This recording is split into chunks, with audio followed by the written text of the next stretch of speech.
Sulit kah? Terus hasilnya gimana menurut kamu? Soalnya menurut aku gampang-gampang susah gitu ya. Ada yang gampang, ada yang susah gitu. Kalau buat hasilnya kemarin itu ya bisa disebut memuaskan juga enggak, tapi lumayan lah gitu. Oke, terus buat mempersiapkan UAS kamu udah siap berapa persen nih menurut kamu? Aduh, kayaknya 60. Oke. Makasih ya Salsa. Iya, sama-sama. Sebelum memulai acara kelas tutor, alangkah baiknya kita membaca basmalah terlebih dahulu ya teman-teman. Bismillahirrahmanirrahim. Lalu selanjutnya kita perkenalan dulu nih, karena ada pepatah tak kenal maka tak sayang. Oleh sebab itu aku mau ngajak teman-teman kalian untuk berkenalan terlebih dahulu kepada tutor-tutor kece ekonomi yang akan menemani teman-teman selama 2 jam ke depan. Pertama aku ingin memperkenalkan diri sendiri. Perkenalkan, nama aku Siti Khoria. Aku angkatan 58, jadi kita sebaya nggak perlu dipanggil kakak. Aku dari Departemen Fisika, kelas ST22. Selanjutnya aku ingin memperkenalkan Adis. Boleh Adis kenalan dong? Halo semuanya, kenalin nama aku Adita Adistiani, biasa dipanggil Adis. Aku angkatan 58 dari Departemen Komunikasi dan Pengembangan Masyarakat Fakultas Ekologi Manusia dari kelas SS06. Salam kenal semua. Selanjutnya ada Ninda. Boleh Ninda kenalan? Halo, masuk nggak suaranya? Masuk.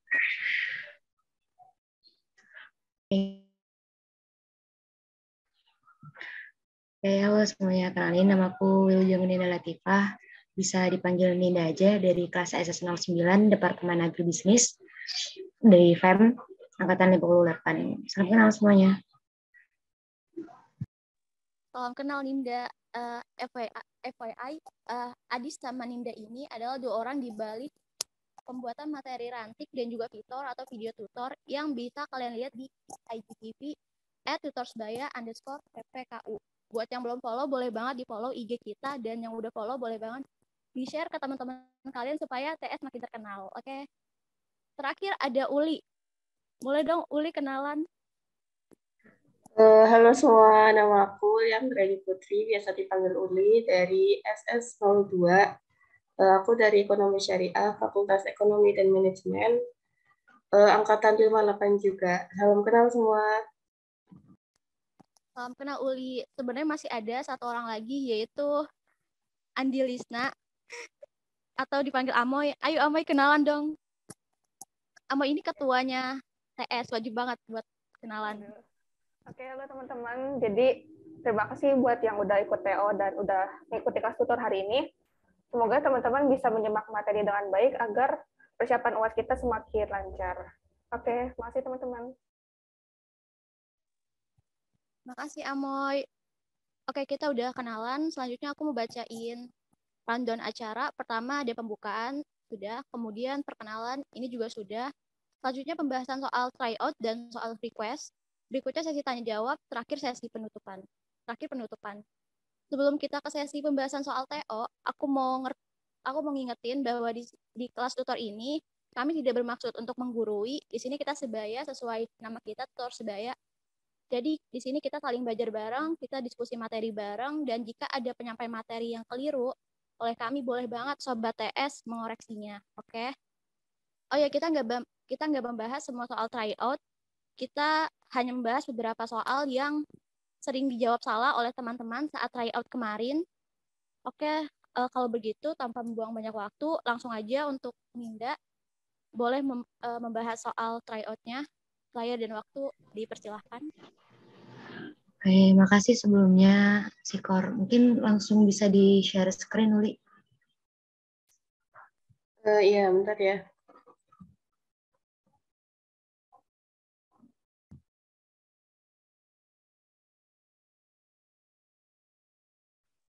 Udah kelihatan belum?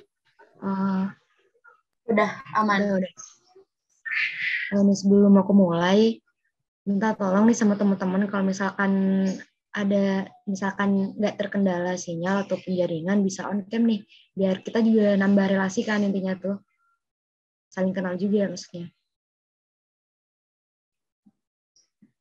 Oke, seperti yang udah dibilang sama si Kor tadi, kalau di sini kita nggak bahas semua soal tryout, kita cuma bahas soal-soal yang emang teman-teman itu banyak banget salah di soal tersebut. Nah, untuk soal pertama nih, ini soal ini ada di bab 8 ya, di pasar monopoli. Uli boleh minta tolong anot nggak?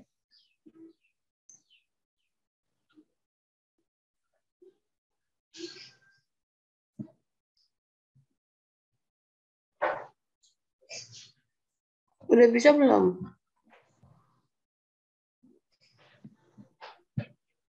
Oh, udah. Makasih, Uli. Oke. Oke, guys. Nanti kalau misalkan ada yang kurang jelas, langsung raise hand atau on mic aja ya, teman-teman. Dan kalau misalkan aku ada yang keliru, langsung diingetin aja. Kita belajar bareng-bareng. Oke, jadi fungsi permintaan pasar yang dihadapi seorang monopolis, Q sama dengan 300 min P, dan fungsi biaya total rata-rata ATC sama dengan 300 per Q plus 100 plus Q. Apabila perusahaan tersebut satu-satunya perusahaan yang beroperasi di pasar. Nah, ini perlu di-highlight ya teman-teman. Kalau di sesi UTS kan kita belajarnya itu PPS ya, pasar persaingan sempurna. Kalau di sesi UAS ini kita belajarnya pasar monopoli, yaitu pasar yang cuman ada satu-satunya perusahaan yang beroperasi di pasar. Yang ditanyain itu jumlah produksi dan harga produk. Nah, kita bisa tulis dulu nih, diketahuinya itu ada dua hal. Tadi fungsi Q sama fungsi ATC. Fungsi Q-nya itu 300 min P dan fungsi ATC-nya segini. Nah, ini Q sama dengan 300 min P itu diubah dulu. Biar kita gampangnya itu P dijadiin P kan, P sama dengan 300 min Q. Bisa ke bawah.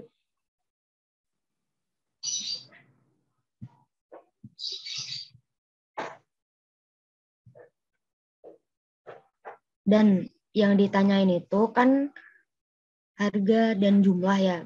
Nah, harga dan jumlah itu bisa diketahui dari persamaan MR sama MC. Otomatis kita harus cari MR sama MC-nya dulu. Kalau kita nyari MR itu dia diperoleh dari TR aksen. Nah, kalau sebelum kita nyari TR aksen kan otomatis kita harus cari TR dulu. Rumus dari TR sendiri itu P dikali Q. Nah, kan P-nya udah nih 300 min Q, berarti tinggal dimasukin ke sini 300 min Q dikali Q. Hasilnya ini. Dan kalau kita bikin turunannya TR aksen itu jadinya 300 min 2Q. Berarti MR sama dengan 300 min 2Q. Kalau dari selanjutnya kan kita nyari MC kan. MC itu diperoleh dari TC aksen. Nah, otomatis kita harus cari TC dulu. TC itu dapat dari rumus ATC dikali Q. ATC-nya kan udah tuh, ini, yang ini. Berarti kita tinggal masukin nilai ATC dikali Q. Dapatnya ini. Dan kita turunin TC aksen sama dengan MC sama dengan 100 plus 2Q.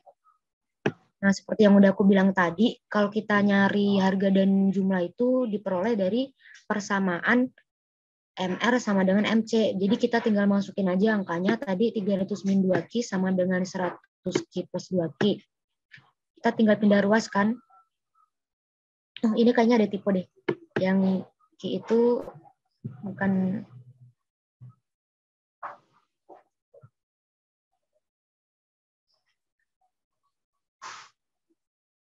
Nah, ini seharusnya nih nggak ada ini. Tipe guys. Tinggal pindah ruas kan 100 ke sini jadinya 200. Terus yang 2Q ini tinggal pindah ruas ke sini jadinya 4Q. Jadinya dioperasiin aja kayak biasa, perhitungan matematika biasa, didapat Q sama dengan 50. Karena Q udah diketahui 50, berarti kan tinggal nyari P ya. Kan P-nya ini 300 min Q, berarti karena Q-nya 50, berarti tinggal 300 dikurangi 50 sama dengan 250. Gimana teman-teman? Nangkep nggak? Atau ada yang masih bingung? Kalau misalkan bingung tinggal bilang aja ya teman-teman. Di Slack aja nggak apa-apa. Oke, kalau misalkan emang aman, bisa dilanjut ke soal selanjutnya.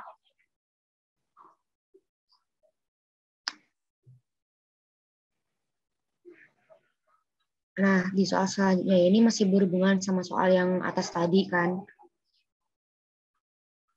Di sini kita disuruh nyari surplus konsumen sama surplus produsen. Di sesi UTS kan juga ada tuh SK sama SP, tapi ada perbedaannya. Kalau di monopoli ini kan ada DWL. Jadi ada sedikit perbedaan perhitungan nanti. Bisa ke bawah dulu.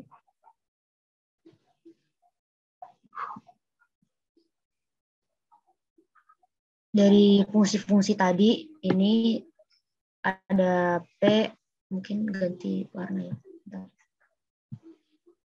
Terus ada MR, ada MC. Oke, ini tinggal di kayak perhitungan biasa, perhitungan matematika ya. Caranya itu mungkin kita pakai yang P sama dengan 300 min Q. Nanti MR sama MC-nya itu sama. Kita bikin angka 0 dulu di sininya. 0, 0. Ini itu artinya ketika P sama dengan 0, berarti kan Q-nya sama dengan 300. Dari kalau P0 kan berarti si Q-nya ini tinggal pindah ruas ke sini, jadinya Q sama dengan 300. Nah, kalau yang 0 itu Q-nya, berarti kan 300 min 0 kan 300 ya, berarti ini benar 300. Untuk perhitungan MR dan MC itu sama kayak yang perhitungan di P ini. Dan didapat titik-titiknya kan, udah ini. Nah, harus di-highlight, harus diketahui kalau ketika P-nya 250 dan Q50, maka MC sama dengan 100 plus 2Q kan. Jadinya tinggal dimasukin aja 100 plus 2 dikali 50 kan 100, berarti 100 plus 100 sama dengan 200. Tinggal, karena udah diketahui titik-titiknya, berarti kita tinggal buat grafik. Nah, teman-teman ini saran dari aku, kalau misalkan kita bikin grafik itu usahain presisi supaya kita nggak bingung. Jadi kalau misalkan jaraknya segini, 50 segini, yang sini juga 50 segini. Biar kita mudah juga pas ngitungnya. Bisa dikebawahin.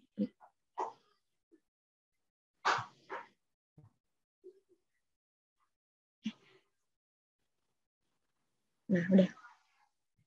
Itu ke atas lagi. Gambarnya. Nah, boleh. Nah, sini. Kan udah tuh tinggal dimasukin titik-titiknya. Nah, terus biar gampangin aja sih, kita bisa arsir gitu. Kan waktu di sesi UTS juga kita udah dapat materi kalau SP itu ada di bawah keseimbangan, di bawah harga keseimbangan. Kalau yang SK itu di atas harga keseimbangan. Nah, seperti yang udah aku bilang tadi, kalau di monopoli itu ada perbedaan. Perbedaannya di mana? Nah, di sini nih. Ini itu ada DWL. Jadi, kalau biasanya kan di sini nih, SP-nya di sini. Nah, kalau SK-nya itu di sini kan. Jadi kita tinggal gampang gitu kan. Tinggal pakai rumus segitiga, siku-siku, setengah alas kali tinggi. Nah, tapi kalau di monopoli itu beda. Bedanya itu di surplus produsennya. Kalau kita lihat, mungkin aku bisa lebih tebeli lagi. Nah, ini itu surplus produsen. Dia itu bentuknya trapesium. Jadi kita tinggal hitung aja. Rumus trapesium kan setengah alas ditambah B dikali T kan. Kalau misalkan teman-teman biar gampang digambar aja. Tapi nilainya tetap sama. Tinggal dimasukin ke angka-angkanya, terus tinggal dioperasiin kayak perhitungan matematika biasa. Dan dapatnya itu yang surplus produsen 5.000. Kalau misalkan yang surplus konsumen itu dia yang ini. Bentuknya kan segitiga siku-siku, berarti gampang tinggal dipakai rumus setengah alas kali tinggi, untuk angka-angkanya tinggal dimasukin dan dapatnya 1.250. Gitu. Gimana teman-teman? Ada masalah atau ada yang mau ditanyain dulu nggak dari sini? Suara apa aman kan? Aman. Ada yang raise Iya, hand. silakan Dina. Oke, makasih. Sebelumnya saya mau bertanya, kalau misalnya kalau nyarinya nggak pakai grafik atau cara cepatnya gitu, ada nggak? Ya, Oke. karena agak lama juga kan. Terima kasih. Oke. Makasih juga pertanyaannya ya Dina. Kalau setahuku sih aku belum nemu cara cepatnya ya, dan untuk waktu di kuliah maupun di responsi juga nggak ada cara cepet, emang harus bikin grafiknya dulu gitu Dina. Dan emang butuh waktu lama juga sih. Atau mungkin nanti kalau misalkan tiba-tiba aku kepikiran nemu cara cepet, mungkin aku bisa kasih tahu sih. Gimana Dina? Oke. Terima kasih. Oke, makasih. Gimana teman-teman yang lain? Selain Dina, ada yang mau bertanya lagi nggak nih? Sebelum kita ke soal selanjutnya.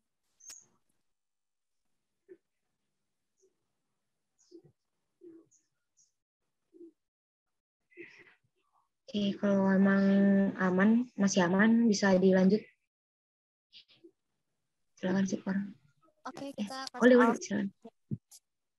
Kali ini soal ini akan dibahas oleh Uli.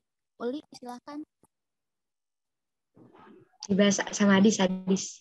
Oh, sama Adis juga. Oh iya, Uli ke atasin itunya. Nah, soal selanjutnya yaitu yang bukan termasuk ciri-ciri dari pasar monopoli. Nah, yang pilihan pertama itu perusahaan lain memiliki hambatan untuk masuk pasar ke dalam pasar. Yang B, informasi tidak sempurna. Yang C, terdapat satu penjual dengan banyak pembeli. Yang D, perusahaan sebagai price taker. Yang E, kurva demand di pasar sama dengan kurva demand yang dihadapi perusahaan monopoli. Nah, jawabannya itu yang D. Kenapa? Karena perusahaan sebagai price taker merupakan ketika perusahaan pada PPS atau pasar persaingan sempurna. Jadi sudah jelas kalau misalkan yang bukan termasuk ciri-ciri pasar monopoli itu price taker, karena kan sudah diketahui kalau misalkan ciri-ciri dari pasar monopoli itu price maker gitu teman-teman. Apa masih ada yang keliru? Atau ada pertanyaan lain? Kalau misalkan nggak ada, lanjut ya ke soal yang selanjutnya. Nah, ke soal yang selanjutnya. Berikut pernyataan yang benar mengenai diskriminasi harga kecuali. Nah, jawabannya itu yang B. Pada DH sempurna, mendapatkan seluruh surplus dan terjadi DWL. Nah, kita ketahui kalau misalkan di diskriminasi harga itu nggak mendapatkan seluruh surplus dan tidak terjadi DWL. Jadi sudah jelas kalau misal yang tidak termasuk diskriminasi harga itu yang B, karena pada DH sempurna itu tidak mendapatkan seluruh surplus dan juga tidak terjadi DWL. Itu teman-teman, apa ada yang masih keliru? Atau ada pertanyaan lain, boleh raise hand ya, atau mikrofonnya boleh. Kalau misalkan nggak ada, berarti soal selanjutnya. Buat yang mau tanya, boleh juga di kolom chat, tulis aja kalau nggak mau on mic. Soal berikutnya, silakan boleh dibahas. Uli atau Adis? Oh iya, aku lagi ya berarti ini. Oke, silakan Adis. Nah, soalnya yaitu berapa GDP negara Indonesia jika diketahui sebagai berikut. C-nya diketahui di dalam soal 1000, I-nya diketahui 800, G-nya diketahui 500, X-nya diketahui 500, dan M-nya diketahui 150. Nah, kita ketahui kan kalau rumusnya yaitu AE sama dengan C ditambah I ditambah G ditambah NX. Nah, C ditambah I ditambah G. X-nya itu bisa kita cari dari X dikurangi M. Nah, udah gitu, udah ketahuin kan, nilai-nilainya itu tinggal kita masukin nih ke rumus. C-nya itu 1000, I-nya 800, G-nya 500, X-nya 500, dan M-nya 150. Nah, kita dapat nih kan tinggal ditambahin, dan yang di dalam kurung itu kita kurangi ya. Terus ada hasilnya yaitu 2650. Itu ada typo dikit ya. Harusnya itu kan di sini 2560 ya. Padahal hasilnya itu 2650. Jadi ada typo dikit teman-teman.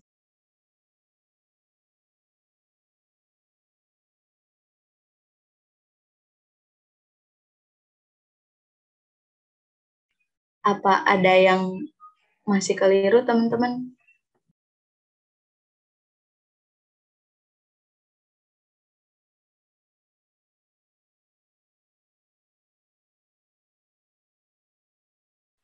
Aman.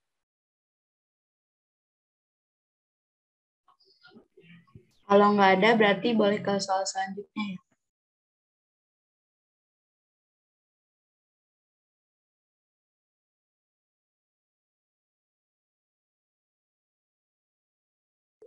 Untuk soal ini, IHK mengukur harga dari semua komoditas, barang atau jasa yang diproduksi di dalam negeri atau domestik. Jawabannya salah ya, karena IHK itu mengukur harga yang dikonsumsi, sedangkan kalau harga yang diproduksi itu termasuknya perhitungan GDP deflator. Lalu untuk soal susah yang selanjutnya itu ada ini, keseimbangan pada jangka pendek terjadi ketika AD bersinggungan dengan SRAS. Jawabannya salah ya, karena keseimbangan pada jangka pendek terjadi ketika AD berpotongan dengan SRAS. Jadi berpotongan tuh gak sama SRAS. Jadi yang benar itu berpotongan. Ini bisa kita lihat di grafik ini. Yang ini ya, tadi kan SRAS sama AD yang ini ya. Iya gitu. Ada yang mau ditanyain nggak?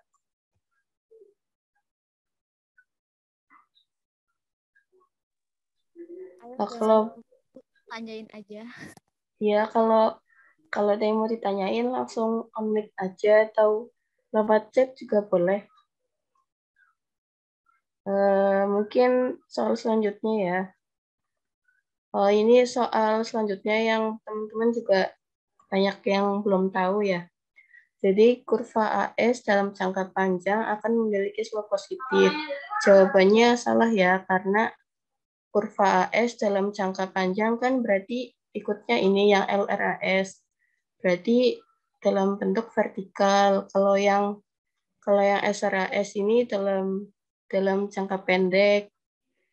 Ini sesuai sama teori klasik di mana harga tidak memiliki pengaruh terhadap Y. Jadi Y-nya tuh konstan untuk jangka panjang gitu. Kalau ada pertanyaan langsung on mic aja ya teman-teman.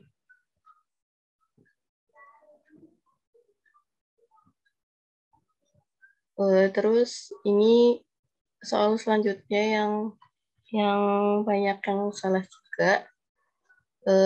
Yang mempengaruhi kurva AD memiliki slope negatif kecuali jawabannya D, efek dari konsumsi yang meningkat.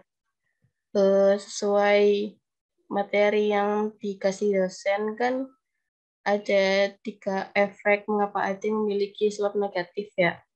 Yang pertama itu ada efek kesejahteraan yaitu wealth effect.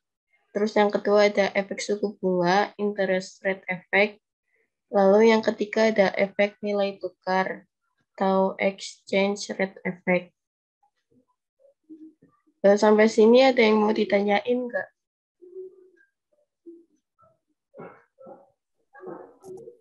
Ayo teman-teman boleh banget yang ngerasa penjelasan Uli kecepatan atau pengen diulang lagi. boleh banget. Rais kan atau nyalain aja ya mikrofonnya.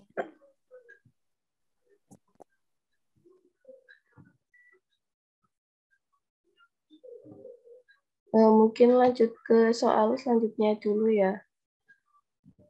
BTW kita ini itu ya bahas soal yang teman-teman waktu try out tuh jawab yang benar tuh sedikit gitu. Yang ini yang kita garis, yang kita blok ungu tuh yang jawaban benarnya sedikit. Terus soal selanjutnya itu ada diasumsikan bahwa karena adanya pandemi COVID-19 menyebabkan pendapatan turun dikarenakan ada kebijakan PPKM, sehingga konsumsi juga akan turun dan akan mempengaruhi AD. Adanya fenomena ini akan menyebabkan titik-titik pada jangka pendek dan titik-titik pada jangka panjang. Jawabannya A, karena pandemi COVID, jadi harga itu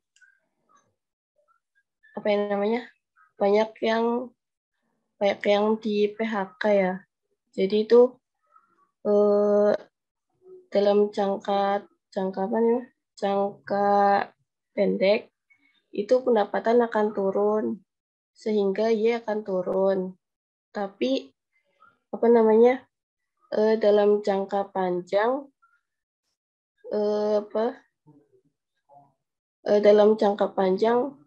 penawaran tuh bisa kembali lagi kayak yang di grafik ini.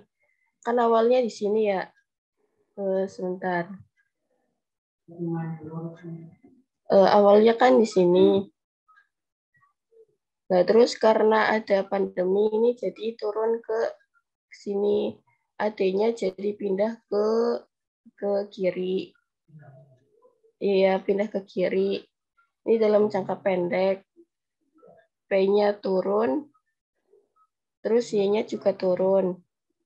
Nah, karena harga turun, maka penawaran itu jadi produsen tuh bisa nambah produksi. Jadi bisa nambah produksi juga. Jadi kayak setelah ini SRAS setelah ini kembali lagi ke titik Y lagi, tapi dalam harga yang lebih rendah lagi. Teman-teman ada yang belum paham nggak? Atau penjelasannya belibet gitu tadi?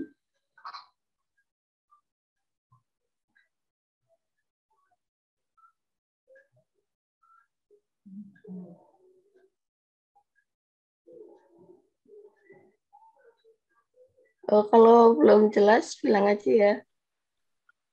Saya mau bertanya dong. Iya, boleh. Yang mengenai Y kembali ke YN itu masih kurang paham. Oh, yang ini ya. Terus setelah dari sini ke itu. Iya. Jadi kan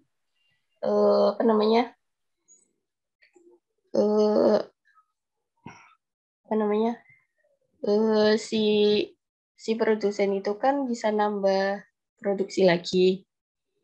Ini setangkap aku ya dari penjelasan asisten dosen atau dosen gitu. Jadi ini kan produsen tuh nambah produksi lagi. Lah nambah produksi lagi, akhirnya tuh butuh pekerja lagi kan.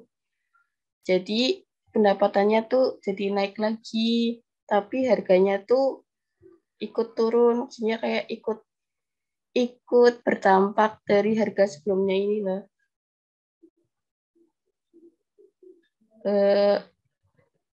Masih belibet atau gimana?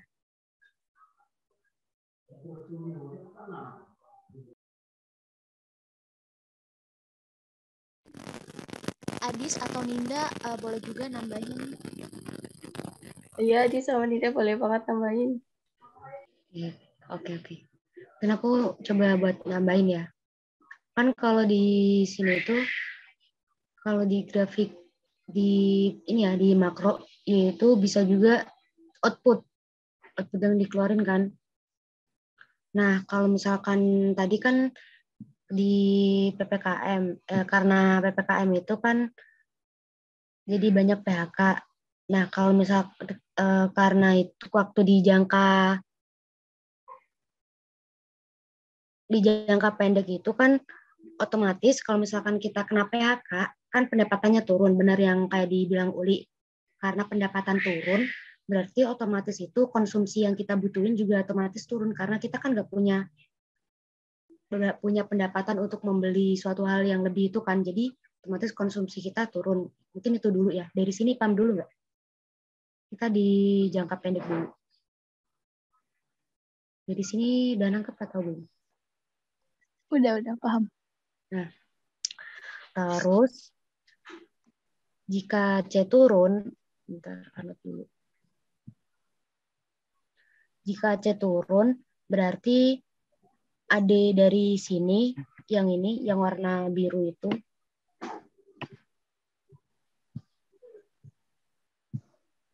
yang ini, dia itu turun ke sini, ke yang merah kan. Jadinya ke yang Y2 itu.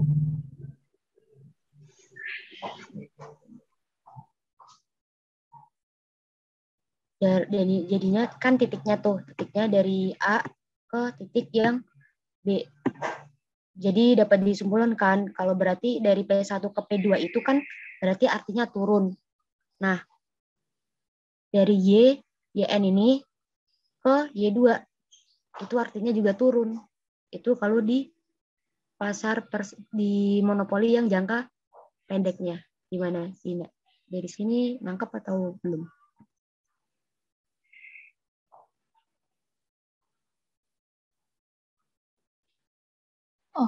Nangkap.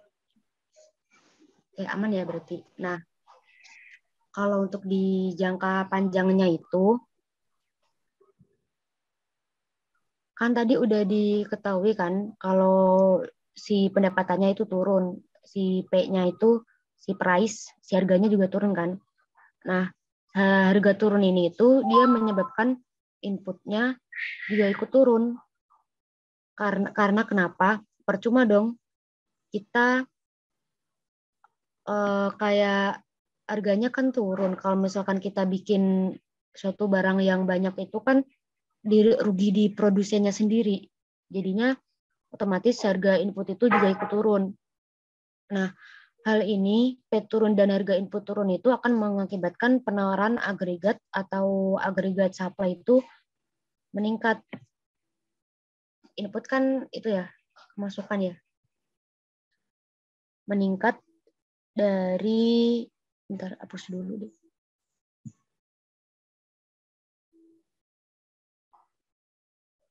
Yang jangka panjang itu meningkat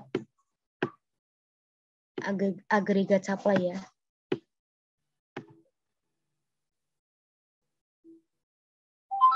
Dari sini nangkep dulu atau belum?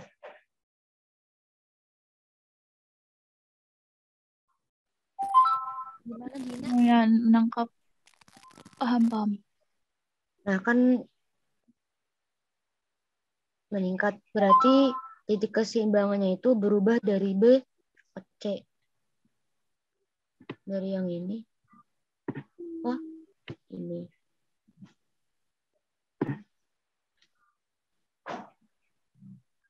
Nah, berarti kan kalau dari B ke C itu kita bisa ketahui kalau dari P2 ke P3 terus Y2-nya balik lagi ke YN. Gitu. Jadi jawabannya kayak gitu. Oke.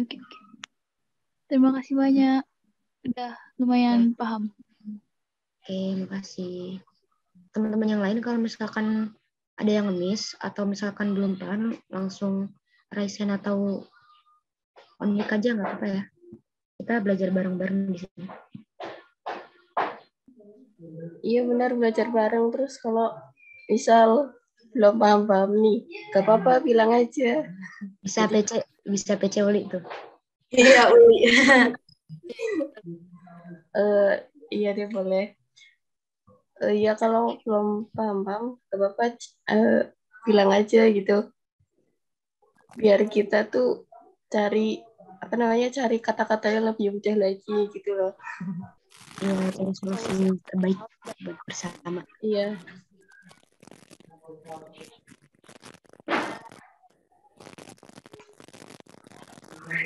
Oh iya, ini soal selanjutnya Ninda yang jelasin ya. Oke, soal selanjutnya.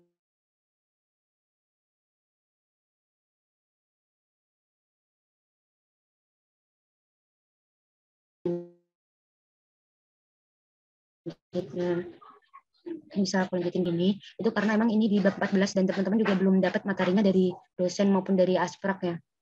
Jadi mungkin ini semoga membantu juga, dan kalau misalkan emang udah ada yang belajar dan yang aku sampaikan itu salah, bisa langsung diingetin ya teman-teman.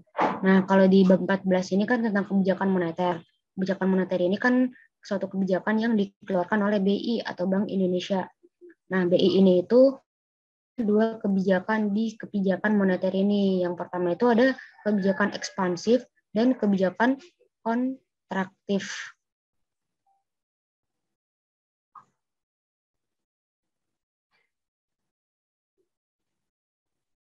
Dan setiap di kebijakan ekspansif maupun kontraktif itu dia ada instrumennya. Sebenarnya instrumennya itu sama. Ada R, MS, GWM, sama SBN. Tapi yang beda GWM naik atau turun dan MS naik atau turun, atau ada penjualan sama ada pembelian. Nah, kalau di kebijakan moneter kontraktif sendiri itu, kebijakan ini hadir itu karena terjadinya inflasi gap atau senjang inflasi. Nah, untuk instrumennya sendiri itu ada 4 teman-teman. Ada ketika R, interest rate atau suku bunga naik, GWM naik, MS turun. MS itu money supply atau penawaran uang, dan penjualan obligasi atau SBN. Dari sini gimana? Nangkep atau belum? Kalau misalkan ada yang mau ditanyain aja. Kalau misalkan kecepatan juga diingetin. Mau tanya dong. Boleh. Maksud dari money supply yang turun sama GWM yang meningkatnya kayak gimana ya? Bisa jelasin nggak?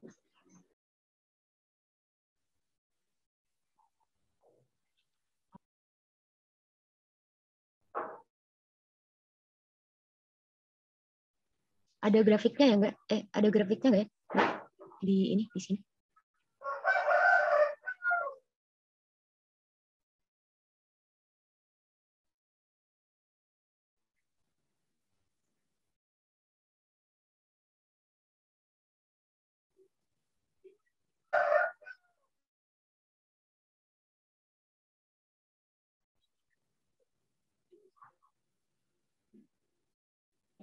Nggak ada.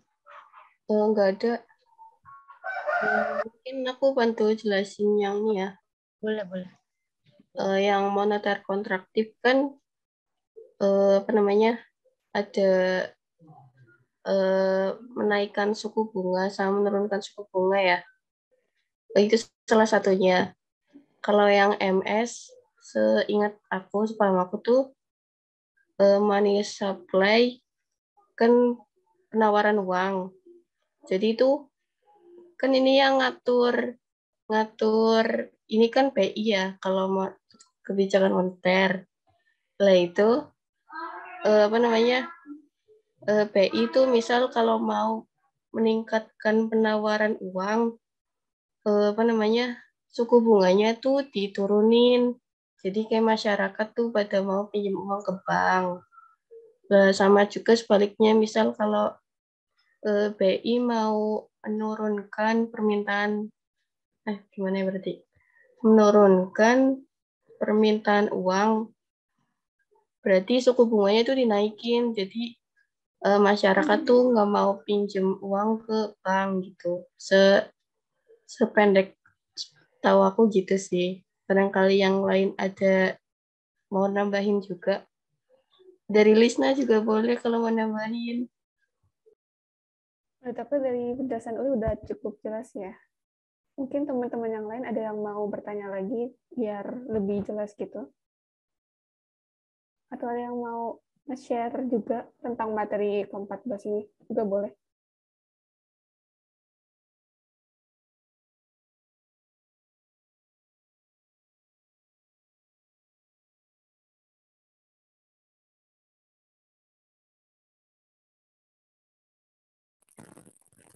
Nah, bener banget tuh yang mau nambahin boleh banget.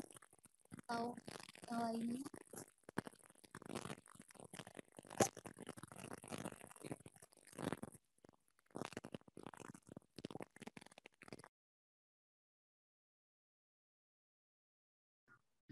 Gimana nih tadi yang bertanya?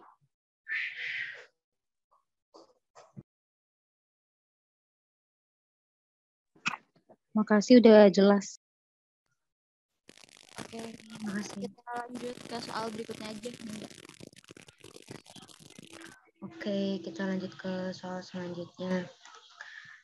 Yang membentuk interest rate adalah MS dan MD. Kenapa? Karena kalau di materi ya, menurut Keynes dalam teori liquidity preference ini tuh keseimbangan. Menyatakan bahwa besaran suku bunga itu interest rate. Jadi interest rate itu bahasa Inggrisnya dan suku bunga bahasa Indonesianya gitu. Akan dipengaruhi oleh jumlah permintaan dan penawaran uang. Jumlah permintaan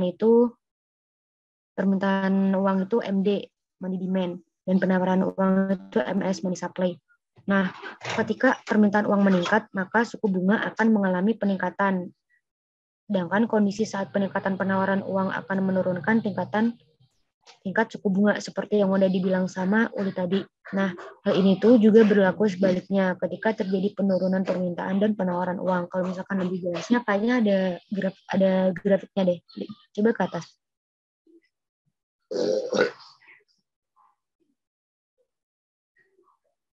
Ada nggak ya? Ke atas lagi. Di benar salah kayaknya. Oh, nggak ada.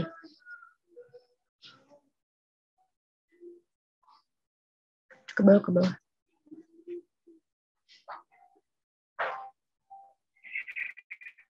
Nah, ada ini. Nah, kalau dari grafik ini kan ketahuan tuh kan interest rate suku bunga itu ya. Suku bunga itu dipengaruhi sama MS, money supply atau penawaran uang dan money demand atau permintaan uang. Dari sini ada yang mau ditanyain nggak atau belum nangkep atau gimana?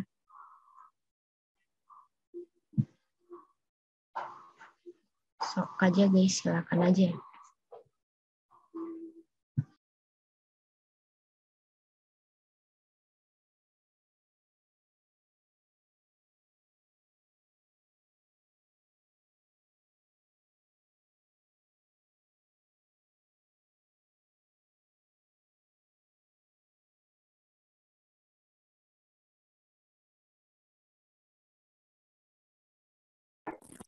Oke, kayaknya nggak ada deh nih. Lanjut aja. Boleh lanjut. Ini masih ada soal yang sulit. Tadi terakhir sih. Tadi Ya, terakhir. itu tinggal soal yang request ya. Oke, Iya. kita udah bahas beberapa soal TO yang lumayan sering dijawab salah oleh teman-teman semua saat pelaksanaan TO kemarin. Selanjutnya kita ke pembahasan soal request. Sebelumnya Tutor Sebaya udah membuat form di mana kalian bisa merequest pertanyaan yang ingin kalian bahas saat sesi kelas tutor ini. Dan sama seperti pembahasan TO, kita nggak membahas semua soal request ya. Kita hanya membahas beberapa, jadi bisa ada soal kalian yang tidak bisa kami bahas, kami mohon maaf banget. Mungkin kita bisa bahasnya di lain waktu ya. Lanjut aja kepada Adis, Ninda, atau Uli, boleh share, boleh dibahas soalnya. Oke, boleh.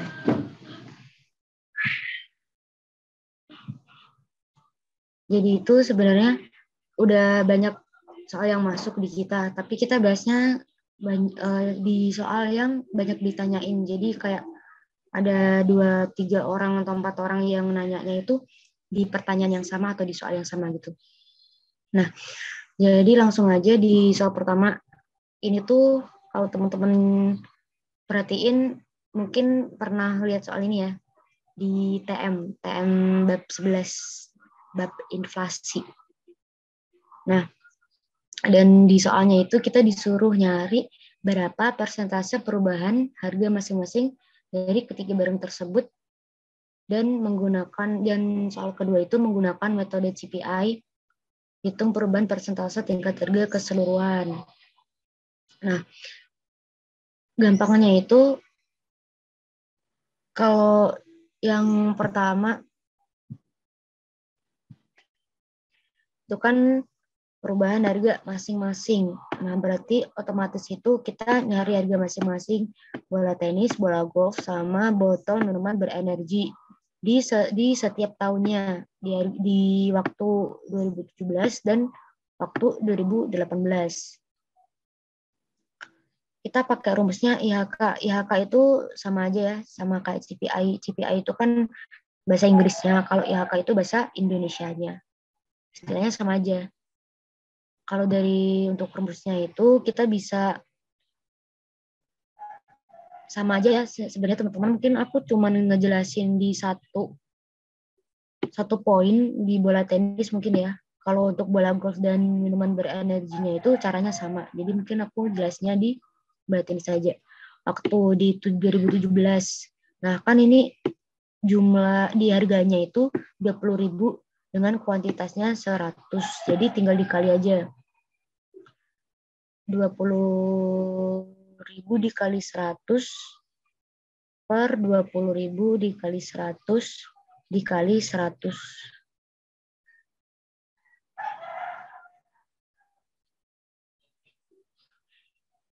Sama dengan 100. Ini perhitungannya kayak perhitungan biasa sih. Kalau untuk rumusnya itu, seingatku itu di tahun 2017 ininya, jumlah ini dibagi tahun sebelumnya. Karena kita nggak tahu di tahun sebelumnya itu berapa, jadi kita pakainya di tahun itu sendiri gitu. Jadi kayak tinggal dikali ini. Rumusnya emang kayak gini ya, ada 100-nya gitu. Nah, hasilnya itu 100. Kalau di IHK 2018 berarti kan ini 20.000 dikali 100. Terus di tahun sebelumnya kan 2017 kebetulan sama juga 20.000 dikali 100. Kali 100 ini 100. Nah, pertanyaannya itu tingkat ini persentase perubahan harga masing-masing. Nah, tingkat inflasinya itu bisa dicari dari harga tahun ini, harga yang kita cari kan tahun 2017 ya. Berarti ini harga tahun 2017 dikurangi harga tahun 2017 dikurangi 1 kan artinya 2018 ya. Berarti 100 dikurangi 100 per 100. 100 ini, yang bawah ini itu harga di tahun sebelumnya. Dikali 100%, kan persentase kan. Jadi dikali 100% sama dengan 0%. Nangkep nggak teman-teman? Kalau ada yang mau ditanyain langsung aja ya. Biar langsung sekali dibahas. Kalau untuk bola golf dan botol minuman berenergi itu caranya sama. Misalkan ini kan bola golf. Bola golfnya berarti tahun 2017 ini. Karena tahun sebelumnya kan nggak ada, jadi tetap kita pakainya yang tahun 2017 ini tinggal dikali 100. Nah, kalau yang IHK 2018 ini 60.000 dikali 100 kan di yang 2018 itu sendiri dibaginya di tahun sebelumnya, berarti di tahun 2017. Jadi dapat 2.000 dikali 100. Kali 100 ini sama dengan 150. Kalau untuk nyari tingkat inflasinya, caranya sama tadi. Jadi dapatnya ini. Gitu. Dari sini ada yang mau ditanyain nggak?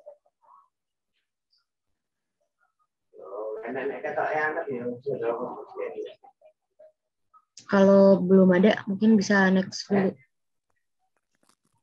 Oke, next aja dulu nih.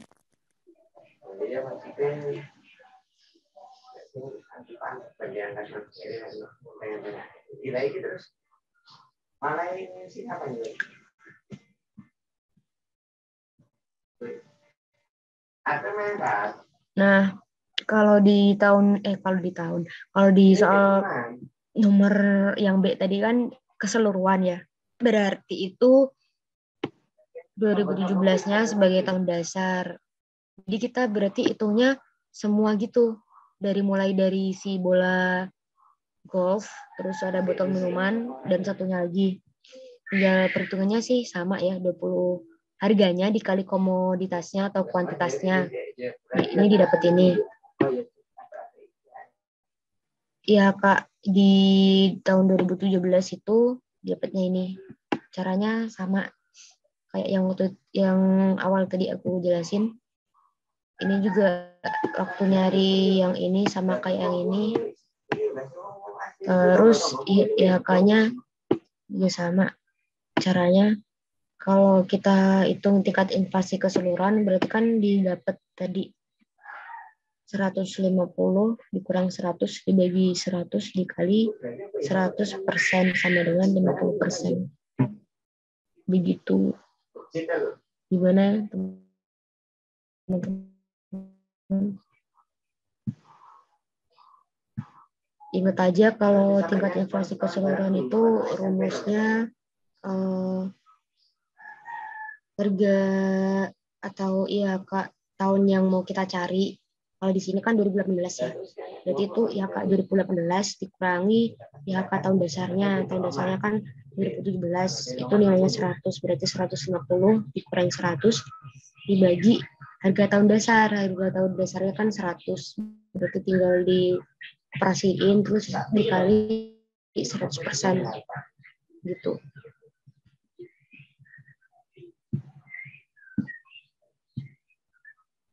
Oke, gimana nih?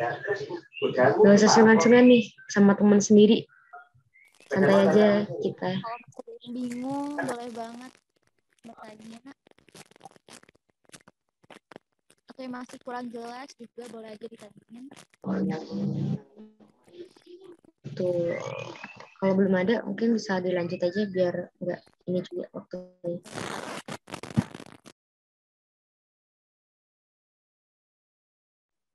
Ini soal selanjutnya ya tentang KTP real pada tahun 2017, 2018, 2019 berdasarkan tabel. Di sini diketahui yang yang jadi tahun dasar itu 2017. Jadi kan ini jadi tahun dasar ya 2017. Jadi kan KTP real kan gimana ya?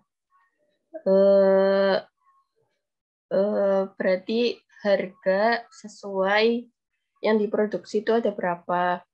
Nah, tapi kalau KTP real sendiri itu sesuai tahun dasar. Nah, ini kan tahun dasarnya 2017. Berarti untuk 2017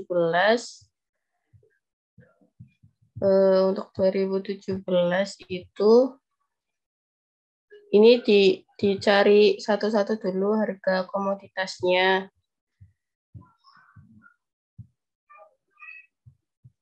Ya, dihitung dulu harga komoditasnya satu-satu. Jadi harga daging sapi dikali jumlahnya daging sapi dan seterusnya untuk komoditas selanjutnya ayam dan telur. Lalu ditambah. Lalu untuk 2018 karena yang disuruhkan ini tahun dasarnya 2017. Jadi jumlah pada tahun 2018 dikali sama harga di tahun 2017. Karena 2017 tuh kan jadi tahun dasar ya. Jadi tinggal dikaliin aja. Nih harga tahun 2017 dikali komoditas sesuai ininya ya. Ada sapi ayam telur dihitung satu-satu pada tahun 2018. Jadi ketemu ini penjumlahannya. Yang sapi juga sama kayak tadi. Jadi jumlah komoditas pada tahun 2019 dikali harga tahun dasar. Nah, ini kan tahun dasarnya pakai ini. Jadi setelah dikaliin terus ditambah jadi jawabannya C. Sejauh ini udah ada yang bingung nggak? Atau barangkali kecepatan?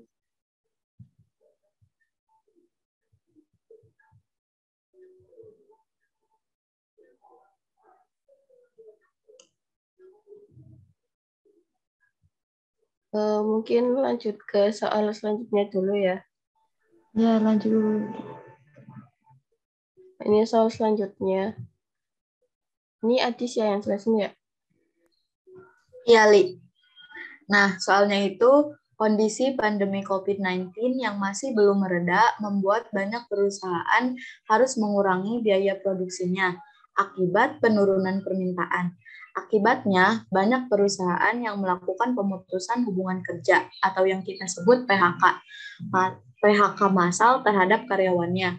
Bagaimana dampak kebijakan PHK massal ini terhadap keseimbangan AD, SRAS, dan LRAS pada jangka pendek?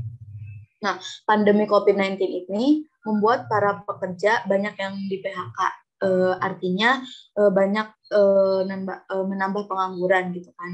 Nah, kalau misalkan banyak yang kena pekerja yang banyak PHK, itu akan menyebabkan harga naik. Dan ketika harga naik, output itu akan turun. Nah, dan ketika output akan turun, itu akan mengakibatkan SRAS akan bergeser ke atas. Jadi jawabannya itu yang A. SRAS akan bergeser ke atas, harga akan naik dan kemudian output akan turun. Jelas, teman-teman?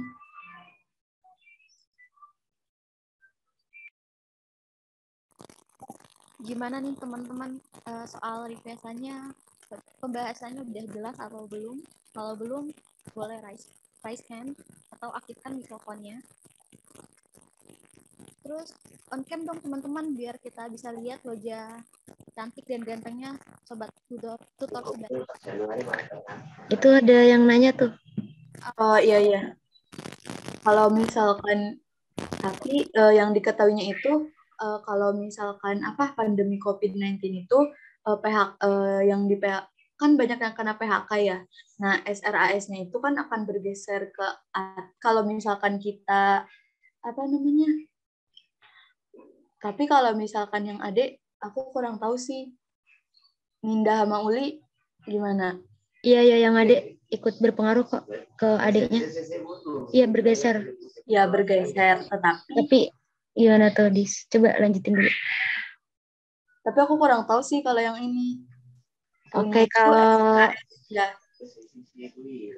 kalau berpengaruhnya ke adik ya, kalau berdasarkan soal ini ya, tadi maaf siapa ya? Alneta Maira. Kalau berdasarkan soal ini ya, harganya naik dan outputnya turun. Kita berpacu di harga naik seperti yang udah kita ketahui ya, kalau misalkan harga naik otomatis kita sebagai konsumen kan adik dipengaruhi oleh konsumen ya. Berarti adiknya itu bergesernya ke kiri begitu. Jadi AD-nya itu bukan bergeser ke atas atau ke bawah, tapi AD-nya akan bergeser ke kiri.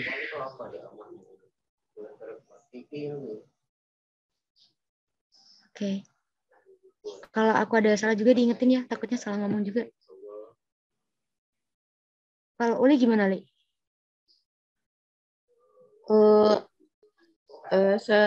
Setangkap aku ya, kan PHK COVID-19 ini banyak kan di PHK, otomatis pendapatan kan turun.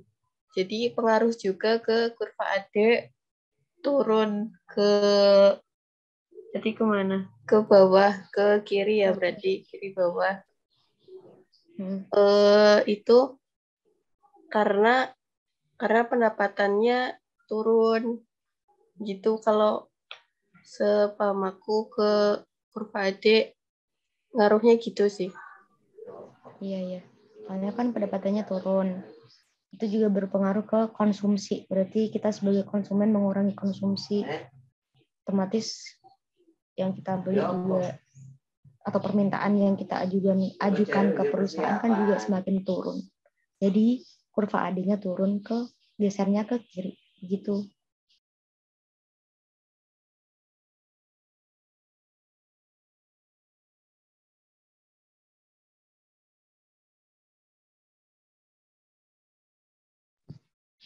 Gimana teman-teman, ada pertanyaan terkait soal-soal yang udah kita bahas ini atau belum ada atau gimana?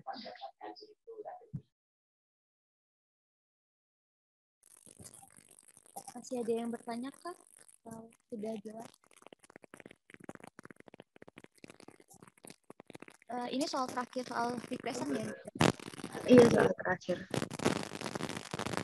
Oke, soal regression udah kita bahas, tapi waktunya masih cukup banyak lagi. Mungkin mau bahas soal tryout lagi nih, enggak? Boleh. Kalau misalkan dari teman-teman ada yang mau ditanyain juga nggak apa-apa sih. Teman-teman yang sempat ikut tryout terus ingin bahas soal yang materi mana juga boleh bilang, kemarin di tryout nemu soal ini. Boleh dong dibahas, apa-apa.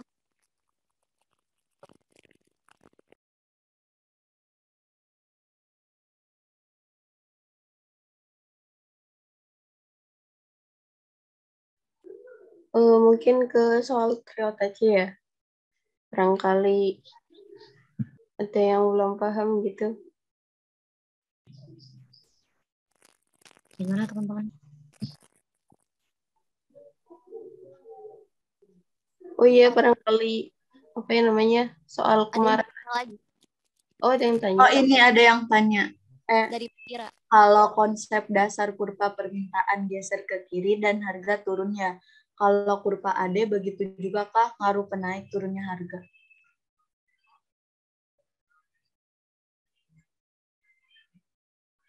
Boleh Uli atau Nindo? Harganya naik deh kayaknya. Berarti ngaruh ya? Ngaruh ke naik turunnya harga berarti kalau misalkan kurva AD juga. Iya, kalau sependek tahu aku ya, kalau apa namanya yang minta, maksudnya yang butuh tuh banyak, tapi barangnya terbatas, berarti nanti harga dinaikin, gitu. Kejawab nggak?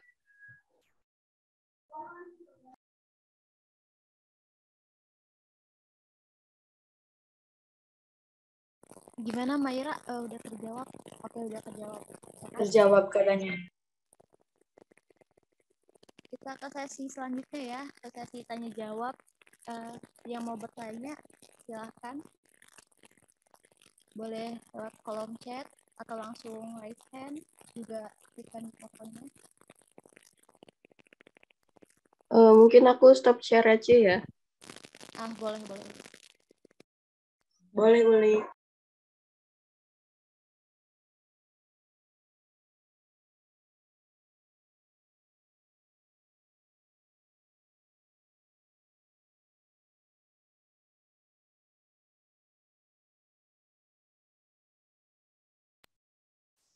Gimana nih teman-teman? Ada yang mau ditanyain nggak? Kalau mau bertanya boleh ya teman-teman, jangan Boleh, sungkan. boleh.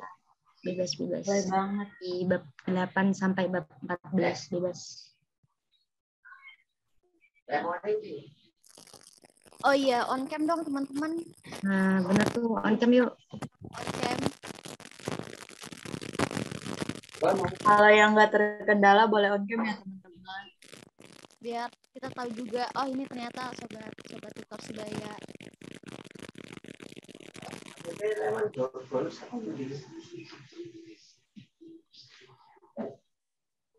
Oh ya, misalnya kalau penjelasan tadi ada yang keliru, boleh banget buat ngingetin kita semua. Jadi kita kayak Betul. sharing-sharing gitu. Betul banget tuh.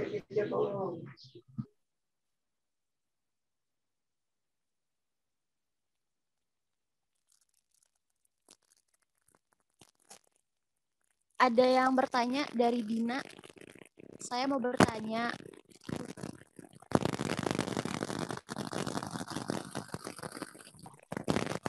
Permintaan dan penawaran agregat. Boleh aja. Berarti Uli, mending itu aja, share screen yang boleh, itu, boleh. gambar permintaan dan penawaran. Mau pakai ini aja nggak? Whiteboard aja gitu ya. Rantik. Oh boleh sih, boleh. Atau rantik ya? Oh ada. Ya, mending rantik biar jelas. Boleh. Mau ke rantik aja. Boleh. Bab 12 kan? Yang Iya. dari rantik mentah aja, Li. Mau pakai rantik mentah? Iya, atau dari mana? Bebas sih, bebas. Tapi kalau ada yang maksudnya masih pada ingat pakai whiteboard juga nggak apa-apa mungkin. Mana?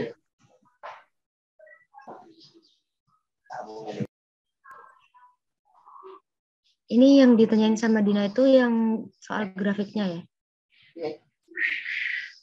Atau gimana?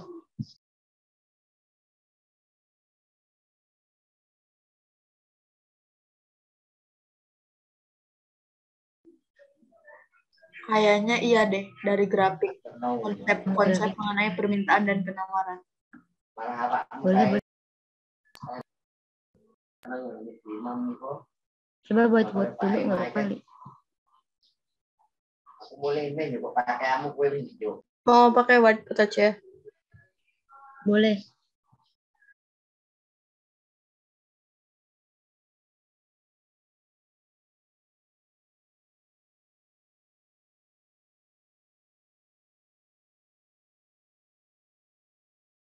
Udah kelihatan belum? Udah. Ini siapa yang mau jelasin?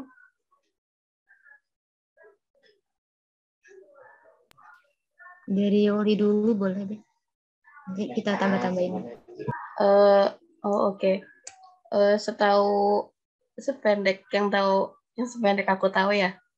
Agregat sama yang biasa itu sama aja aslinya.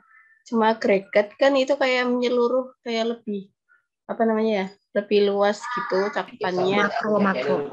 Nah, lebih makro, bisa satu Indonesia gitu, jadi mempengaruhi keadaan negara juga. Jadi nggak cuma mempengaruhi satu kabupaten atau satu kota gitu, jadi mempengaruhi satu negara. Menyeluruh gitu ya? Iya, menyeluruh. Jadi apa namanya? Ini kan kurva AD ya.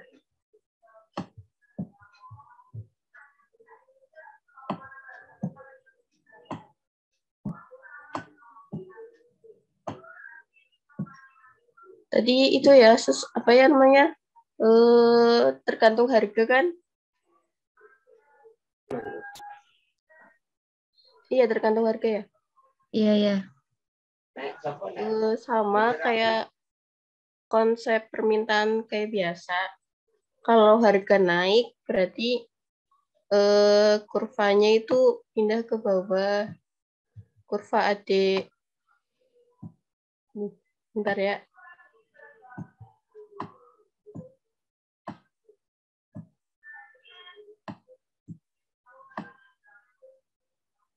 Maaf ya kalau tulisannya jelek. Ya gitu. Kalau harganya naik, berarti permintaan itu turun. Karena kan kita kan punya pendapatan konstan ya. Misal harga ini kembali lagi ya ke kondisi awal sebelum harga naik. Kondisi awal tuh kita punya uang 10.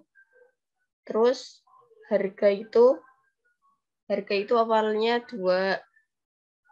Ya kita punya pendapatan 10, kita punya harga 2. Aduh, bentar ya. Kita punya pendapatan 10, harganya 2. Terus apa namanya? Kalau harga naik jadi 5 misalnya. Kan awalnya yang harganya 2 kita bisa beli 5. Terus waktu harganya naik kita cuma bisa beli 2 kan? Maksud enggak ya?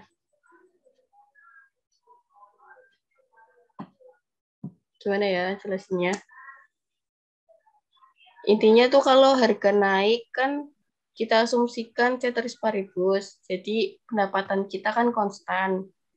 Jadi apa ya yang kita beli juga tambah sedikit. Misal kalau apa namanya? Kalau harganya naik tapi pendapatan kita juga naik, lah kemungkinan itu ke apa namanya? ke merubah si kurva ada ini. Soalnya harga naik, pendapatan kita juga naik.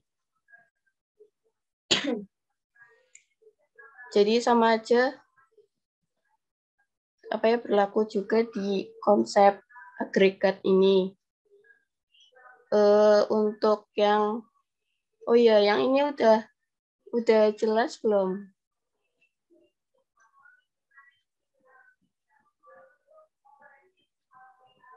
Yang tentang agregat ini, agregat demand ya. Udah Li, udah tuh. Udah dikasih reaction. Oh iya. Terus yang supply sama aja kayak yang apa namanya?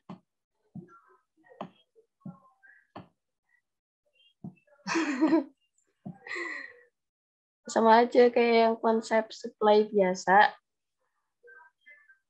Jadi ini lebih menyeluruh gitu. Kalau permintaan naik berarti gimana ya? Kalau harga naik kan supply turun ya karena harga output naik gitu. Jadi sama kayak tadi misal gimana ya? Kita mau produksi 5, awalnya harganya 1. Jadi kan awalnya kita bisa produksi 5. Lah kalau harga naik misal jadi 2. Jadi kan kita tuh nggak bisa produksi 5 lagi kan. Jadi misal maksimal banget kita produksinya 2 karena harganya 2 dan kita masih gimana ya untuk kayak pekerja gitu masih mencakupnya tuh 5 aja gitu. Jadi nggak bisa nambah. Tuh maksudnya nggak tahu muter-muter. Paham. Oke. Alhamdulillah. Sepertinya sesi tanya jawab harus berhenti di sini karena waktu juga udah mendekati asar ya teman-teman. Tapi kalau misalkan ada yang mau ditanyain lagi nggak apa-apa kok lewat aja. Kalau misalkan PC juga bisa sih. Asik PC. Buat PC kakak jangan. Atau lewat IGTS juga nggak apa-apa teman-teman. Ya, apa-apa. DM aja nanti pasti disampaikan kok ke kitanya. Aman. Sebelum kita penutup, boleh dong teman-teman on cam terlebih dahulu buat kita mau dokumentasi.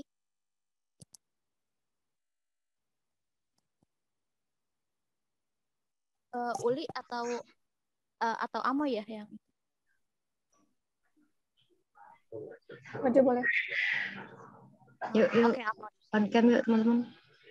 Teman-teman on cam. Bentar doang, bentar. Sebentar saja. 1 menit, 1 menit. Oke, udah sih belum. Kayaknya pada kelas jaringan mungkin. Atau pada mau ditungguin nggak? Kayaknya nggak apa-apa deh. Soalnya udah asar juga kan. Yaudah, yuk Oke, teman-teman. boleh. TS Oke. boleh bertanya. Boleh pakai reaksinya. Oke, aku hitung ya. 1, 2, 3. 1, 2, 3. Sekali lagi. 1, 2, 3. Oke, udah. Oke, terima kasih buat Amoy. Kita udah di penghujung acara. Mari kita berdoa terlebih dahulu. Sebelum menutup acara ini, berdoa dipersilahkan.